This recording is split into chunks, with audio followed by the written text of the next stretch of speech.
Now this course is available on our website, which is appmillers.com, for free. Now you can watch this video on YouTube or on our website. Now the only difference is that on our website, after each section, we provide the quiz question. So after first section, we have the quiz questions. After second section, we have the quiz questions. And after each section, at the end, we have the quiz question. So if you want to continue in an organized way, you can try it for free on our website. And the link is in the description.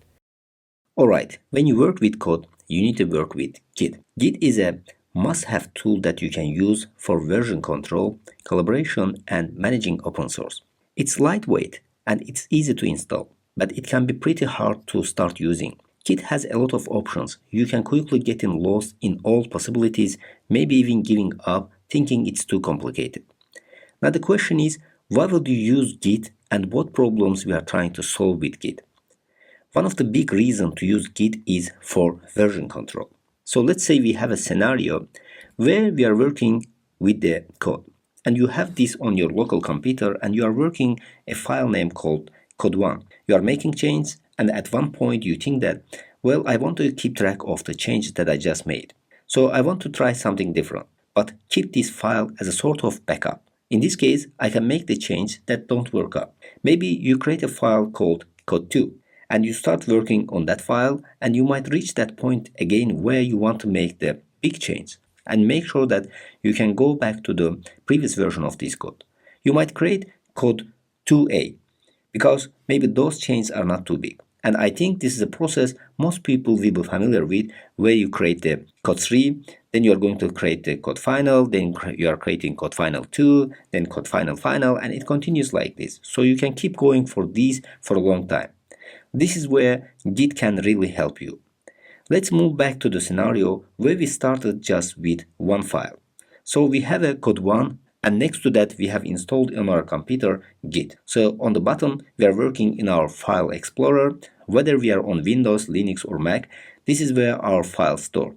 And we install Git, which is a separate piece of software on our machine. So before we were creating our version 2 and 3 in the file explorer, now instead of that, we come to the point where we think that we want to keep track of the code as it is at this point. So we can create the version in Git. So we call this commit. So we can commit to Git, say we want to keep the track of the specific version. And instead of creating a new file in File Explorer, we keep working in the file called code1 because we have a backup in Git. So we can do this again and again in certain points where we want to keep the backup of the file. So when we do it like that, all those old versions are stored in Git and they get a code so we can move back to them. And we can see the whole history of our code, but still keep working in single file. So we know we'll never be working in the wrong version and our file explorer does not get messy. So here we have said that we are working on local machine.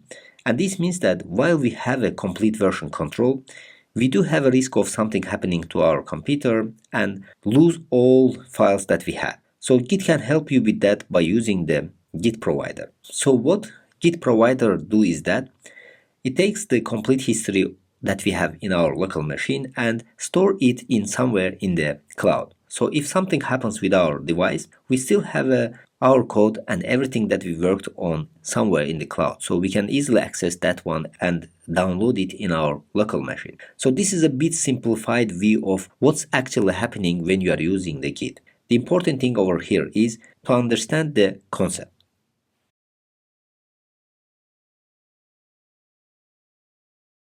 Now let's look at another scenario where Git can really help you out. Have you ever tried to share some code with a coworker or with a friend?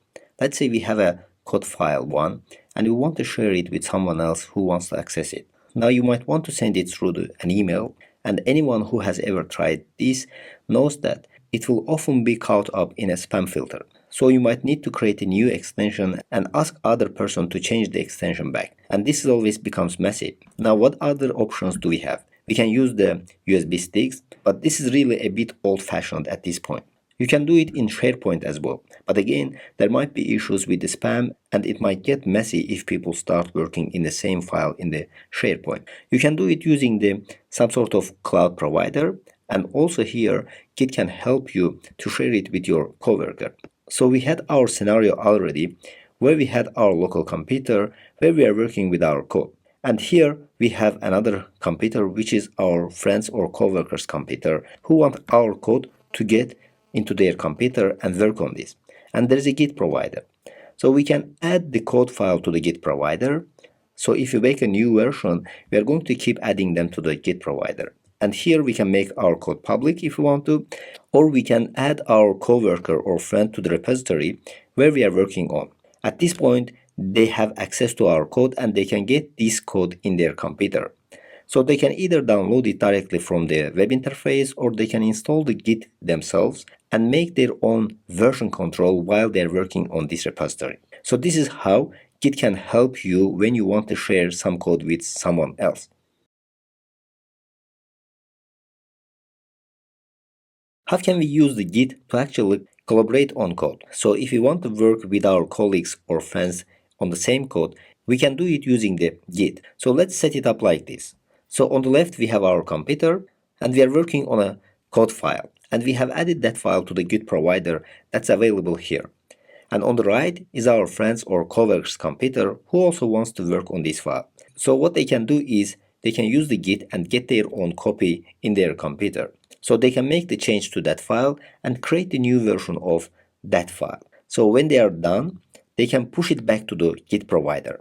At this stage, we can create a pull and we can pull the code from the Git provider. Now we have the access to the new version of the file. So we can both work on the file and get the new versions and see what other people have changed.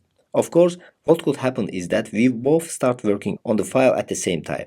And the great thing about Git is that it will understand how the files interact with each other. And unless they are changed at the same level, it might be able to create a new version based on both our version.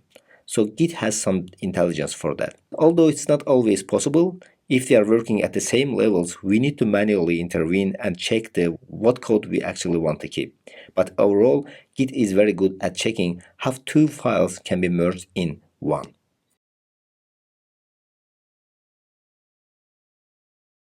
Git is very helpful for the process of open source software. Open source means that all the code behind the software is publicly available and you are able to do stuff with it. You can download it, you can change it for your own use, but what you often also see with the open source is that community works on it. So when someone who uses the code find that they might need a different feature or they see a bug, they can report it, but they can also change it by themselves. And that means that open source software often has a quick development, a lot of features going on. So we have already talked about how Git can help you collaborate.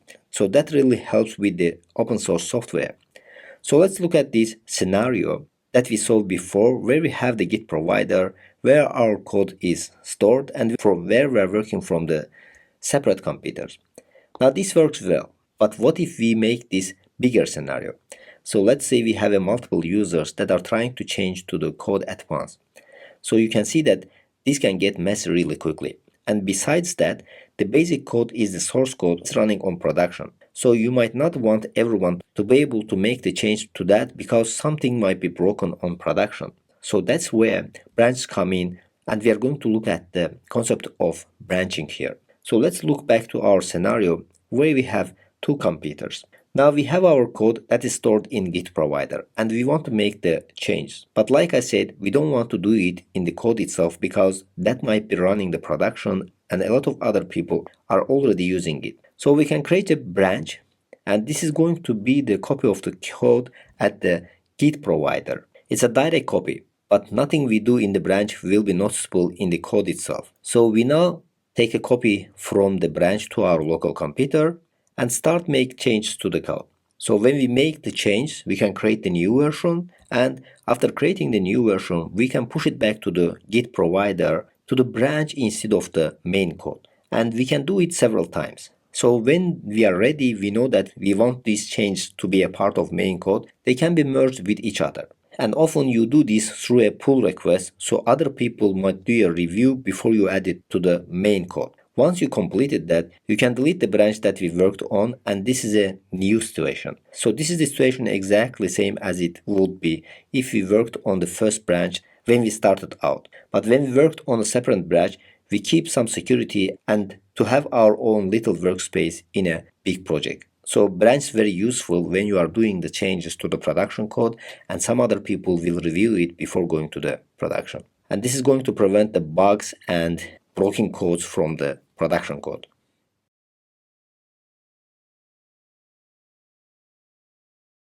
Alright, in this lecture, we are going to look at how Git works on technical level. So we will look at what happens when we use Git locally. A lot of things happening on local level. Let's see how it works. When we have a local folder in the file explorer or finder or what file management program you are using, it brings us two extra containers, the staging area and the local repository. So let's say we create any file in the local folder. So it's just a simple way of creating file and saving in a folder without Git. Now after working on these files, we want to create a snapshot of one of these files before moving on.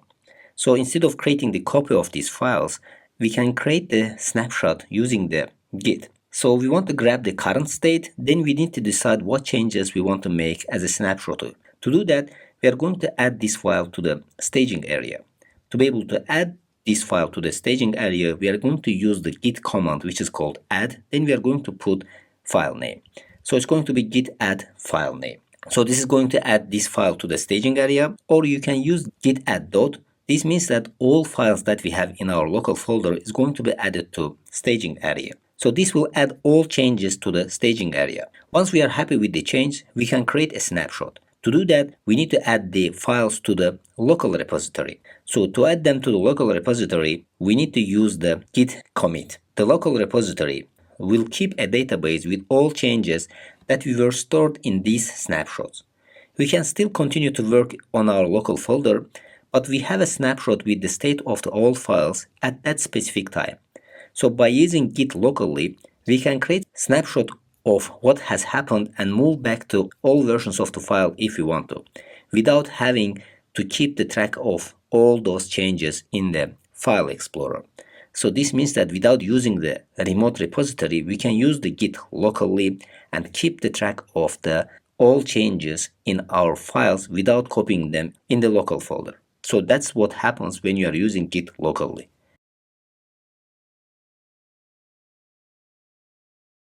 Now in the last video, we used Git locally. Now we want to push our code to the remote repository. By doing that, we can also reach it from the other devices or make it available to others. To push our code, we focus on the committed files, the ones that are in the local repository. We can push those files to the remote repository by using command Git Push.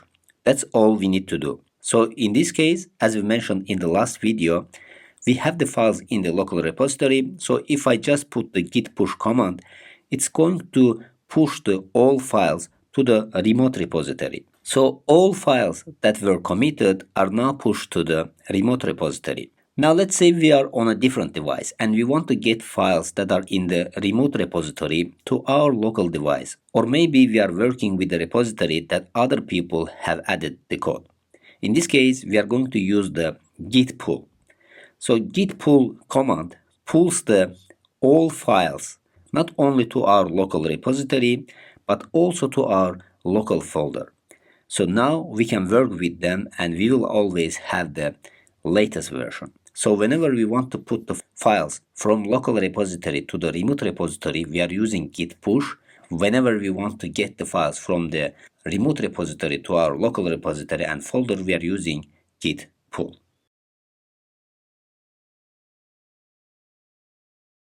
Now we have mentioned that Git is a distributed version control. Now in this video, let's understand what does it mean. To do that, first let's look at the centralized version control. This is a version control that you might know from the other syncing tools like OneDrive or Dropbox. All the information that we have is on the server and we sync our local files with the server but always use the latest version. So if I change a file on my computer, it will also be changed on the server and after that also on the computer of other people who are working on this file. The old version is stored on the server but not on our local computer and not on the other people's computer. So this means that if something happens to the server, we will only be able to work with the latest file and we will lose the history. But when it comes to the distributed version control, we still have a remote server, which is Git Provider, but every client that uses the file has their own database with all snapshots and history. So if I collect the files from the Git Provider, I don't just get the files, I get the complete history of the files. So that means that even if something happens to the Git Provider, we still have complete copies of everything that happened to those files. Note that the Git Provider in this context is pretty much the same as all other computers. The difference is that it's centrally located where we can grab our files, but we all have the same files and same versions stored. So hopefully with this you have understood what does the distributed version control means.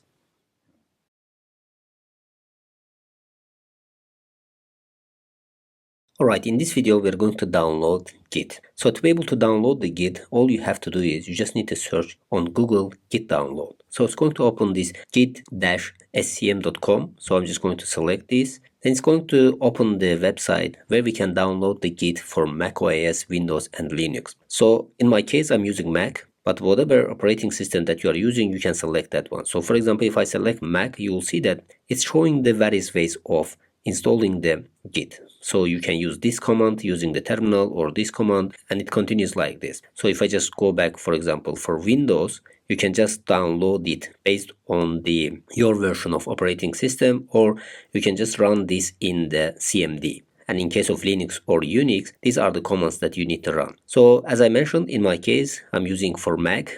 So it's just a straightforward. So I'm just going to copy this and pass it into the terminal. So here, as you can see, in my case, I don't have Brew installed. So I put it intentionally to show you that if the Brew is not installed, you need to install the Brew first. So to be able to do that, I'm just going to write like this. So to be able to do that on Mac, all we have to do is we're just going to write Brew install. So to be able to install the Brew on Mac, all we have to do is we're just going to write over here, Brew install on Mac. So it's going to open the first page. So if I just open this, you will see that it shows that install homebrew on Mac. So I'm just going to copy this and come back to the terminal and pass it over here and hit enter. It's going to ask for password. So I'm just going to put the password of the Mac and hit enter. You will see that it's going to install the brew. So I'm just going to hit enter. So it will take some time to install it. Now, after installing the homebrew, the next thing that we are going to do, we are going to install the Git. So here, to be able to check that if homebrew is installed, we can just put brew and check it. You see that it returns something like this. It shows the brew command, so it works without any issue. The next thing that we will do, we are just going to copy the brew install Git. This is of course for Mac, so as I mentioned, for Windows it's going to be different. So if I just copy it and pass it over here and hit enter, you will see that it's going to start to download the Git itself. Now in my case, the Git is already installed, so that's why it shows something like this, but in your case it's going to be something different.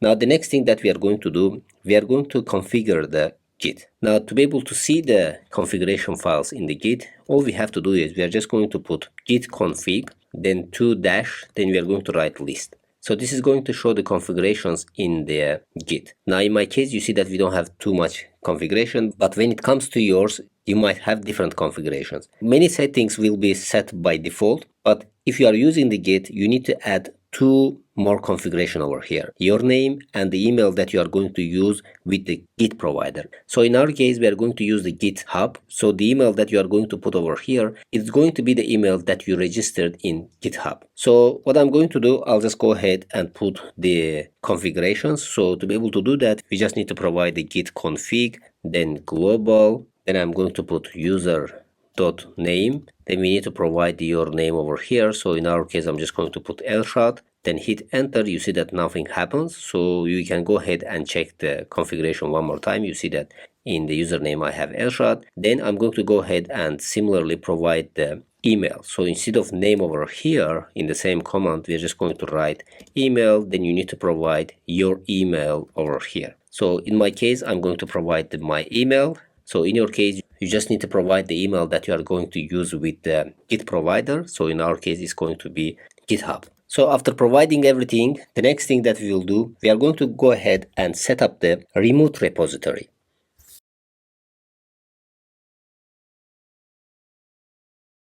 Now our device is completely ready. Now in this video we are going to create remote repository so that we have something to practice when we use Git. For a remote repository we use Git Provider. This is a web service in the cloud where you can store a Git repository like you will do locally.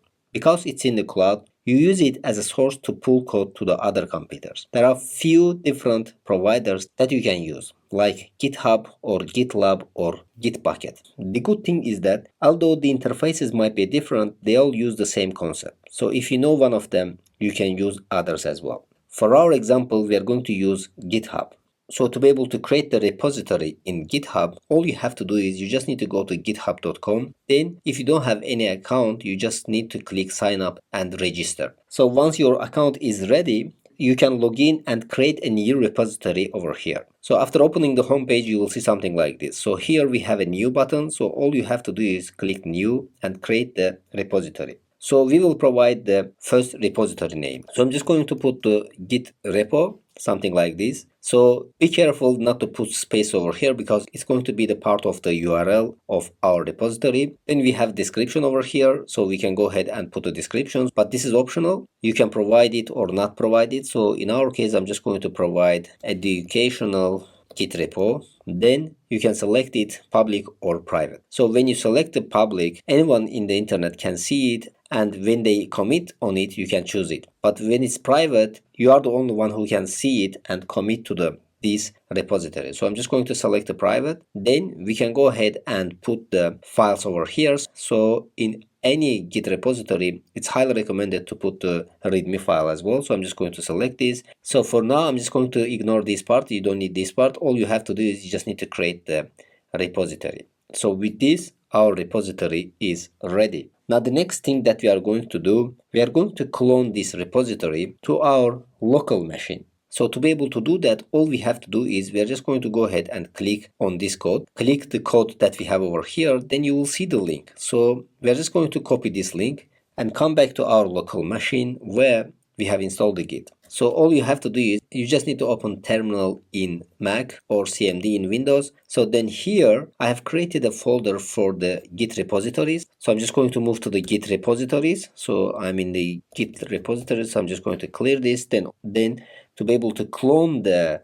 repository that we have created, we are just going to put git clone, and I'm going to pass the link that I've copied. So if I just hit enter, it's going to clone that repository. So here, as you can see, it asks for username. So my username is 𝗘𝘀𝘀𝗀𝗲𝗃. Then it's going to ask for password. As a password, you need to provide the token. So you cannot provide the GitHub password itself because after 13th of August in 2021, GitHub changed the policy. So it's only accepting the token itself. Now to be able to generate the token, all you have to do is you just need to click your account, then go to settings. Then here at the left side, you will have developer settings. Then after selecting the developer settings, you need to select the personal account tokens, then classic tokens. Then here you can generate the one. So when you create new token, you need to provide the node, then expiration date. Then here you just need to select the first one for our case.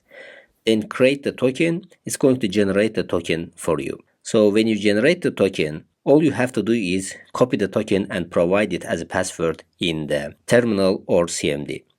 Now after doing so, we can just go ahead and easily open this folder. You see that in Git repositories, I have Git repo. So we can go ahead and easily open it with the Visual Studio Code. So I'm just going to select it and open it. You see that we have README file inside this folder over here. So that's how you are cloning the Git repository from the Git provider to our local machine. Now in the next lecture, we are going to create a file and stage it.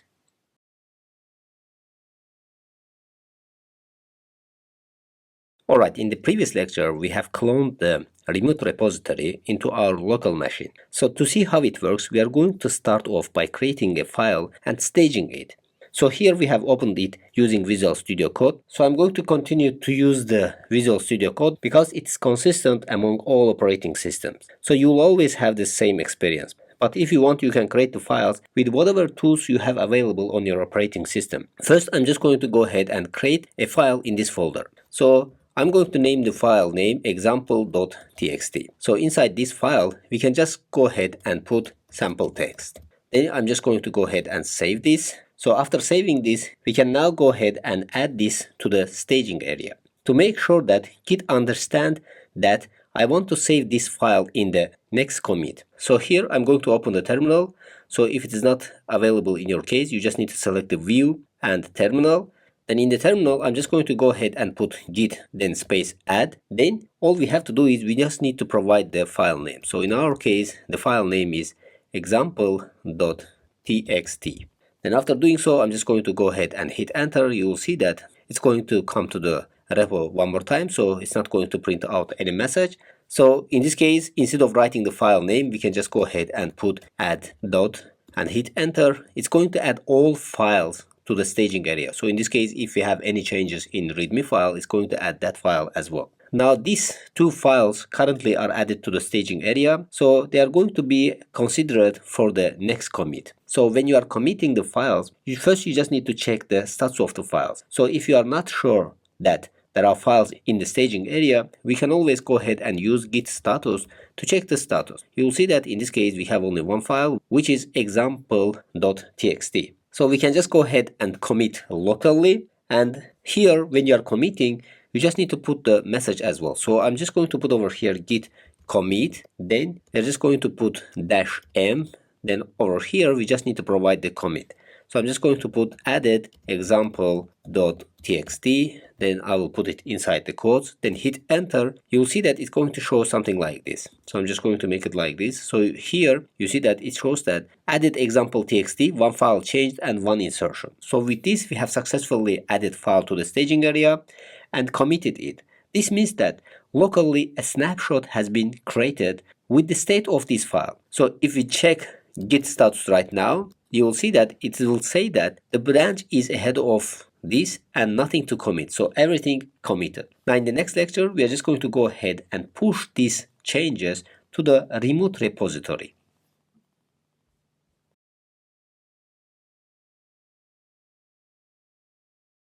Now if you look at Visual Studio Code, here we have a Git repo folder. So you can see that this looks like an ordinary folder. So there's nothing here saying that this is a Git repository. Now if you open the same folder in Finder or File Explorer on Windows, we can see that there's a new folder added over here. Now I'm just going to open this. You see that we don't see it, so I'm just going to click Command-Shift dot. It's going to show the hidden files. So on Windows, you just need to click right-click mouse and show the hidden files. So in this case, you see that we have .git folder. So from here, we can easily identify that this is a Git folder.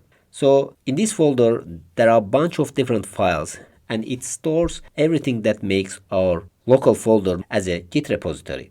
So it stores all history and metadata. So here, the most important file for you to be aware of is the config file. This is where you can store the configuration specific for the repository. And we can also get the information here. We can look through all other files. So for example, you can open the config file like this and see the branch info and the remote repository info. But I highly recommend you not to change anything inside the config file, because if you do so, it's not going to work. And if you remove the .git folder from this folder, it's just going to be an ordinary local folder. So it's not going to be any more Git repository. So while it's good to be aware of this folder exists, at this point, I will say that leave it like this and don't change anything.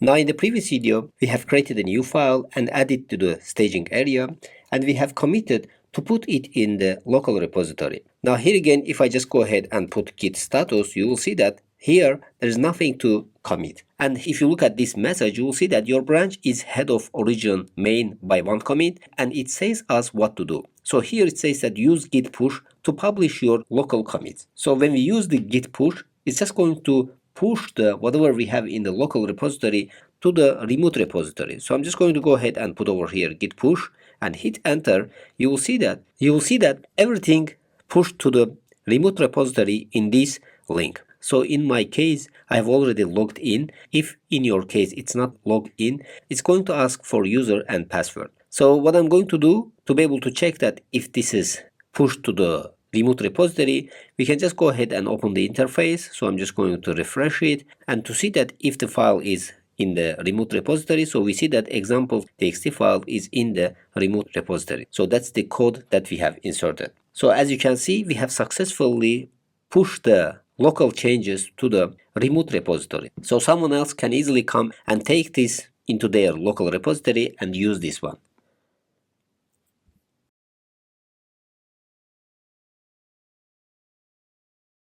Alright, in this lecture we are going to look at different scenario. So let's say we have a remote repository which is an empty repository like this, and we have local repository and we want to connect them. So how can we do that? So for this, so you just need to create a remote repository, an empty repository. So here you see that it shows the steps over here. So what I'm going to do, I'll just copy this link. So copy. So if you just click over here, it's going to copy it. Then I will open the Visual Studio Code. Here I have a folder in which we have README file. So this is just a folder in the operating system. Now to be able to convert this folder to the Git repository, all you have to do is in the terminal, you just need to write git init. So after writing this, it's going to initialize an empty Git repository. Then we are just going to go ahead and use git add to be able to put everything to the staging areas. So I'm just going to go ahead and put it like this. So let me just clear it. Git add then dot. So it's going to add everything to the staging area. Then we can just go ahead and put commit, which is going to be the initial commit. So I'm just going to put over here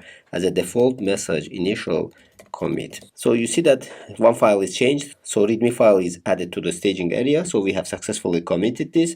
Then after setting up the local repository, I want to add this one to the remote repository. So the one that I showed you before over here. So I want to connect them. So to be able to connect them, I'm just going to go ahead and put over here git remote add origin. Then I'll put over here the link that I've copied. So this is the link that I've copied from the remote repository. Now if I click enter, it's going to connect them. Then after doing so, we can just go ahead and push this one to the remote repository. So if I just go ahead and put over here git push, you'll see that in this case it's giving error. So it says that the current branch master has no upstream branch.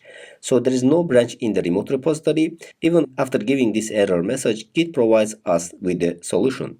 So I'm just going to copy this solution, git push set upstream origin master, and paste it over here and hit enter. You will see that everything will be pushed to remote repository. So we can just go back to the remote repository and refresh this. You will see that README file is in the remote repository. So we have successfully connected the remote repository to the local repository, and we have pushed the files over here to this remote repository.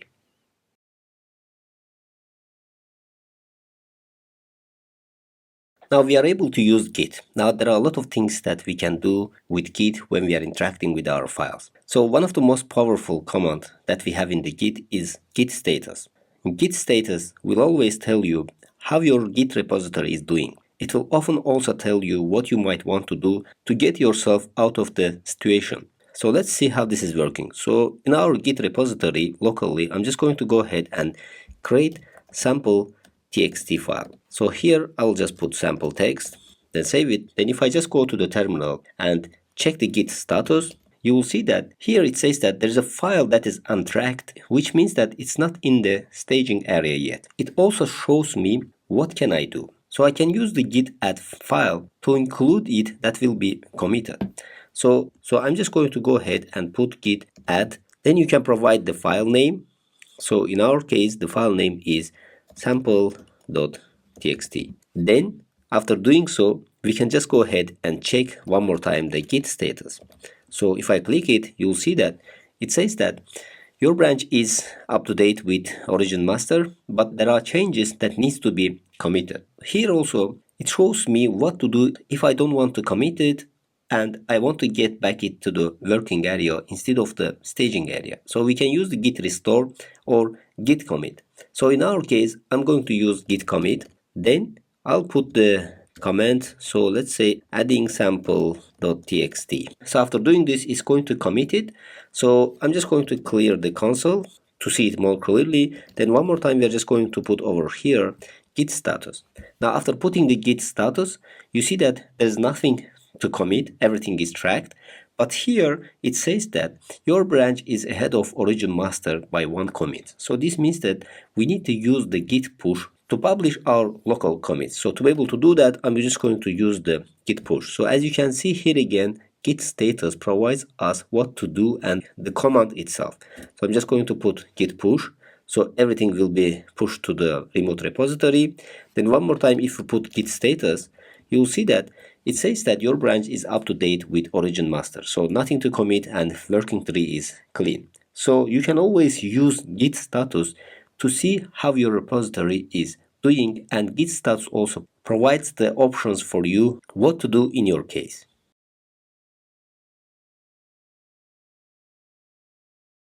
Alright, in the previous lesson, we added files to our Git repository, both locally and remotely.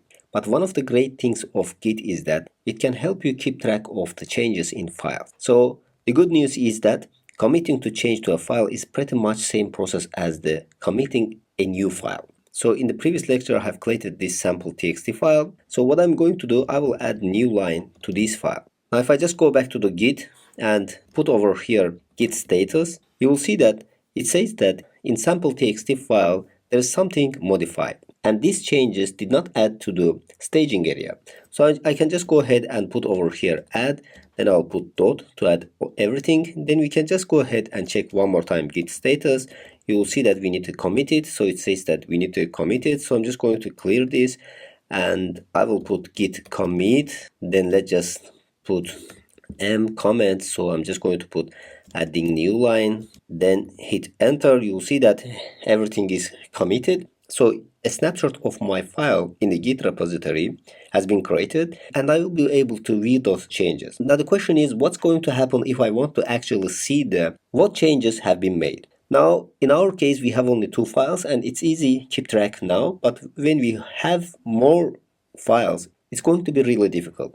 To see how can we keep the track, I'm just going to go ahead and add new second line and save this. Then I'm just going to go ahead and see the differences over here. So to be able to see the difference, what I'm going to do, I'll just put over here git diff and hit enter. You will see that here it's going to show the differences that we have. So as you can see, it says that new line added and we have another new line over here. So as you can see, we can easily see what changes in our files. Now we can just go ahead and change in the second file. So I'll just adding new line to readme file, then save this.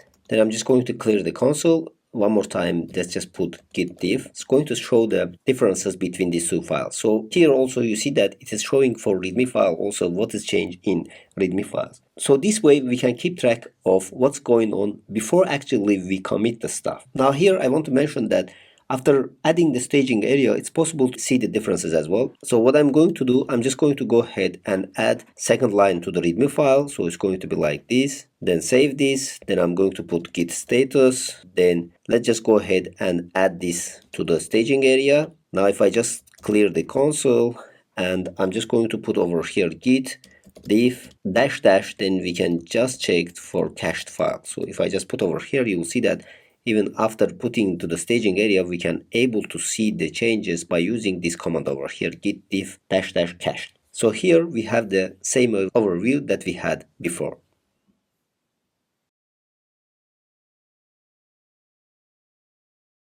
Alright, in the previous lecture, I have shown you how can we track the changes in our files. Now, we have only 2 files over here, so it's easy to track them, but if we have more files, it's going to be really difficult. Now, here in this lecture, I want to show you Visual Studio GUI, where it helps you to track the changes. So here, you see that we did some changes, and I haven't committed them. So I can easily see them over here in the source control tab. So if I click this, you will see that whatever changes I did, it shows over here like this. Now if I just click on the readme file, it's going to show in green what changed in this file over here. So the last changes that we did before commit, adding new line to the readme file, this part. So we can easily do the same operations from this GUI. So this means that we can go ahead and put the commit. So what I'm going to do, I'll just go ahead and provide the message over here. So I'll put changing readme file. Then we can just go ahead and click the commit over here. You see that after committing, it shows that we can synchronize this with the remote repository. because we have committed everything to the staging area, but we have not pushed it to the remote repository. So we can easily click the sync, and it's going to ask that this action will pull and push the commits from and to the origin master. So you can just click OK, or you can click OK, do not show it this again. So for now, I'm just going to go ahead and click OK. It's going to put everything in the remote repository. So we can easily go to the remote repository and refresh this. You will see that we have two files over here, and inside readme file, you will see that we have these lines that we added to our readme file. So everything successfully synchronized over here. Now here, if you just click this on this three dot, you will see that we have many other options that we can use from the GUI in the Git. So you don't need to go to the terminal and put them with the command. If you are not familiar with them, you can just use that commands from here. So this is another way of using the Git commands from the GUI. Now we have talked about Git being a program that helps us to keep track of the history of our file. Now how can we see that history? So what has been going on? So for this, we can use the command called git log. Now if I open the terminal and put over here git log, it's going to show us the history of what happened in this repository. So I'm just going to make it a little bit bigger. As you see, it shows a commit and what we call a checksum, which is a sort of ID for each commit. It shows over here an author and the date, then the commit message itself. And that's why the commit message is very important, to have meaningful description over here. So as you can see, it shows the list of commits that I've done, and I can press the space to see more of them. And if you are not get used to this, it's a scrollable, you can go down, but it's very difficult to get out of it. So if you want to get out of it, you just need to click the Q. So after clicking the Q, you can just write the new commands over here. Now this way we can get overview of commit message, but we can do a lot with the log. So we'll start showing the specific commit. So let's say if I just go ahead and copy this ID and come to the terminal. So I'm just going to clear this to have it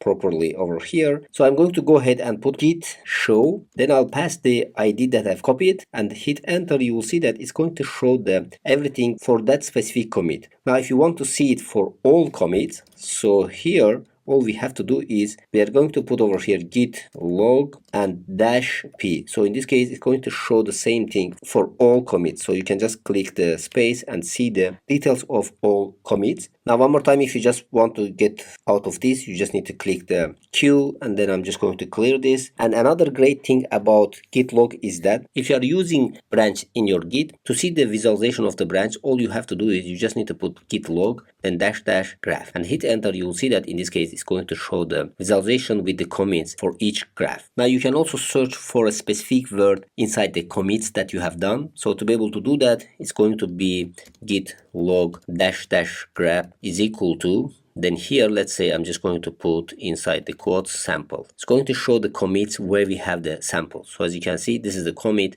where I've said that adding the sample txt. So you can search it by using the graph for a specific word in any comment. Now you can also keep the track of the changes in a remote repository using the web interface. So here we have the repository that we have created. So if you open this, you see that we have 5 commits over here. So if I just open this, it's going to show the all commits separately like this. Now you can just go ahead and check this one, and you will see that in this case, it's going to show in the interface how everything looks like. So whatever we are doing in the terminal using git log, you can see everything over here from the interface, which is also useful.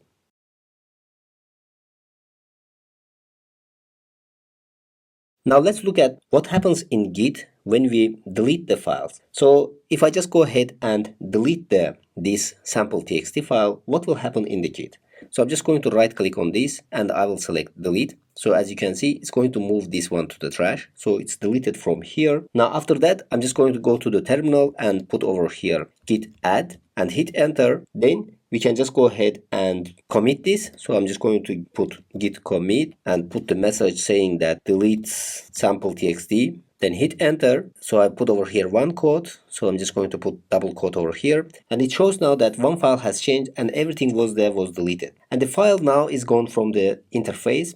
Now I can push this one to the remote repository. So I'm just going to put over here git push and hit enter. You will see that everything is pushed to this repository. Now we can just go ahead and open it from the remote repository. So I'm just going to refresh this. So let's just see the new repo. So here you see that that file disappeared from here. Before we had readme file and sample.txt.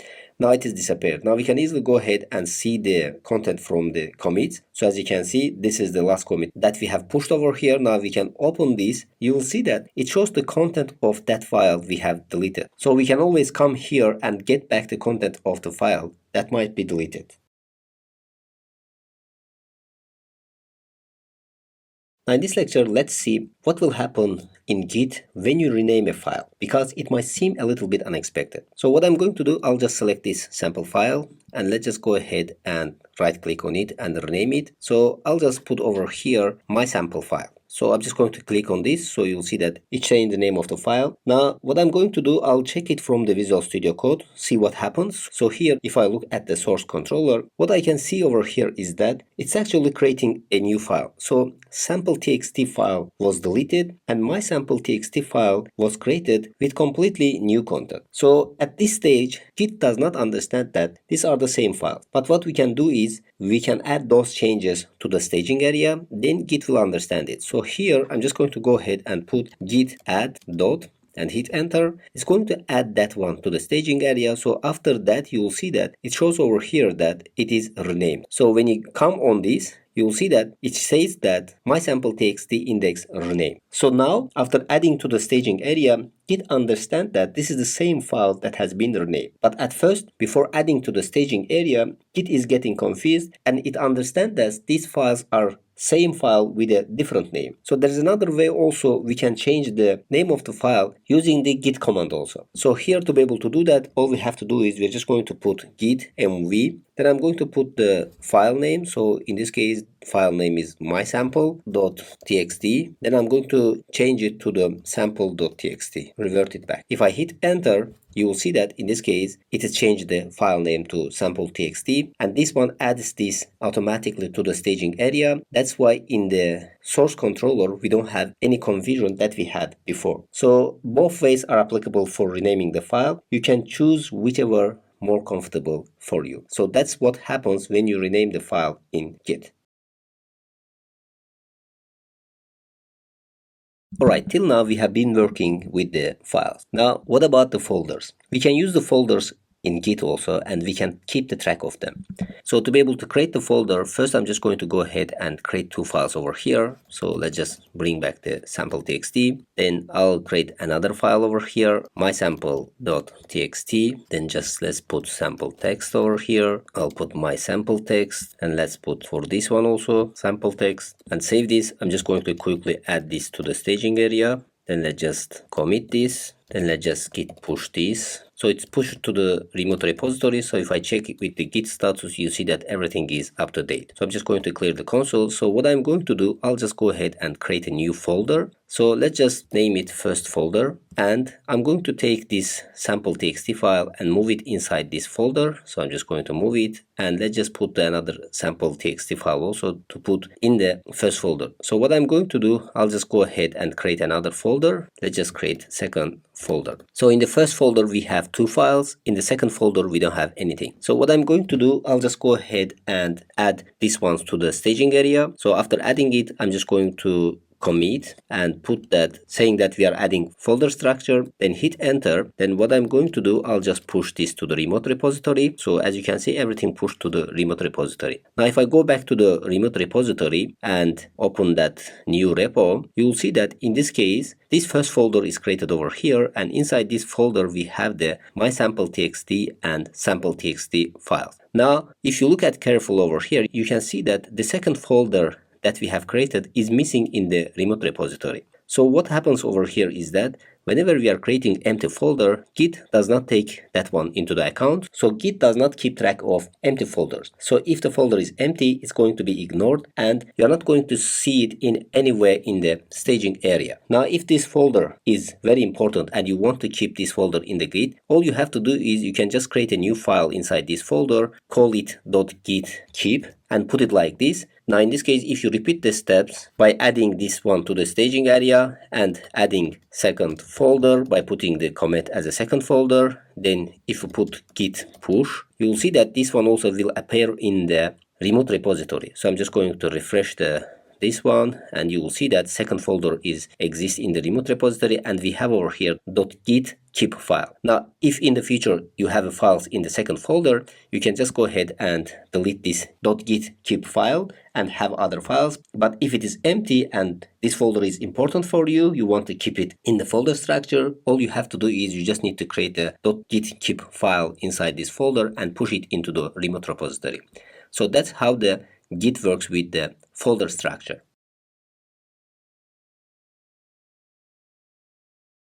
In this lecture, we are going to look at how can we undo the changes that we don't want to keep. So there might be cases that we are making the changes in our file and we want to go back to a previous commit. So we can do that by using the Git. Let's see how this is working. So what I'm going to do, I will open my sample.txt file and add new line, and I will add for the sample.txt file also adding new line and save this. And what I'm going to do, I'll just go ahead and check the Git status. Git status. So if I check this, you will see that it says that all 3 files are modified. So actually I did some modification over here as well. So we can just go ahead and add this one to the staging area. So I'm just going to go ahead and put git add, and adding this one. Then one more time we are going to check for Git status. So this change needs to be committed, and at this stage if we want to go back, here you see that Git provides us with the command as well. So it says that you can restore it by using the git restore stage and the file name. So I'm just going to copy it from here and pass it over here. Then let's just provide the file name, and the file name, let's say it is this one. So I don't want to commit this one, so I'm just going to go ahead and copy and pass it over here and hit enter. And one more time I'll check Git status. You will see that in this case that file is removed from the commit. So it says that the changes not staged for the commit for this one. Now we can just go ahead and put the all of files by using the dot in this case also without using the file name. So one more time I will clear it, and let's just put over here the git store -- stage. Then we can put over here dot. It's going to restore the everything. So I'm just going to put the git status. You see that everything restored. Now at this stage, if you look at the files, you will see that these changes are still in the files. Now if you want to remove them from the interface as well, all you have to do is you just need to use the git restore. So as you can see, after selecting the git status, also it says that git restore to discard the changes in the working directory. So if you want to remove these ones from here, all you have to do is you just need to provide the git restore. Then I'm going to put dot for everything. After doing that, you'll see that it is removed from these files as well. So git restore command is very powerful because maybe I have made a lot of changes, and by calling this command, all of them will be gone. So be careful with it, but it can be very useful if you have been playing around and if you have been making a really mess and you want to go to the previous state. In this case, git restore is very useful.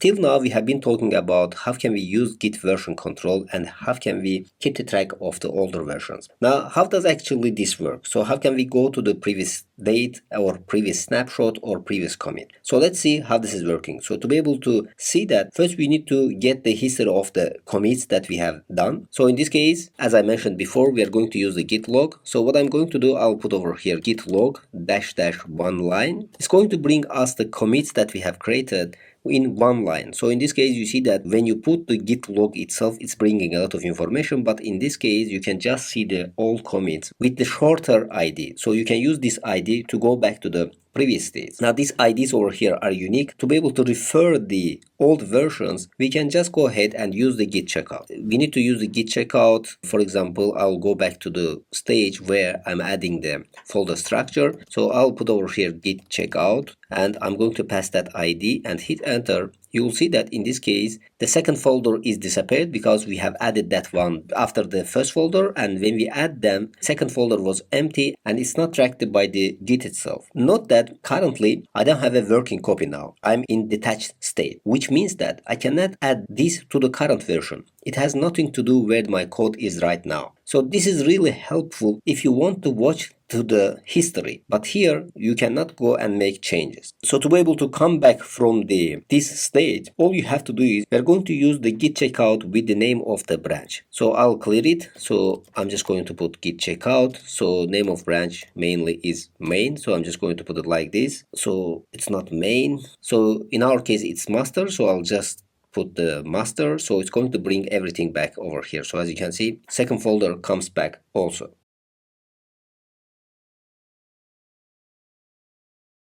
Alright, in the previous video we saw how we could see all the previous versions. But now let's see if we can go back to the previous version. Maybe we have made a mistake or we have added a bug that we want to roll back. So first we're just going to see the history. So to be able to see the history, I'm just going to put over here git log, then --one line. So when we put the one line, it's going to show the only commit message. So it's a little bit easier to see what has happened. So as you can see, before it was showing more details, but here it shows only the ID and the commit message.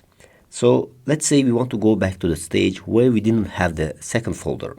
So to be able to do that, I'm just going to go ahead and take the adding the second folder commits ID and put over here git revert, then the ID itself. Now if I hit enter, you will see that it's going to open the commit.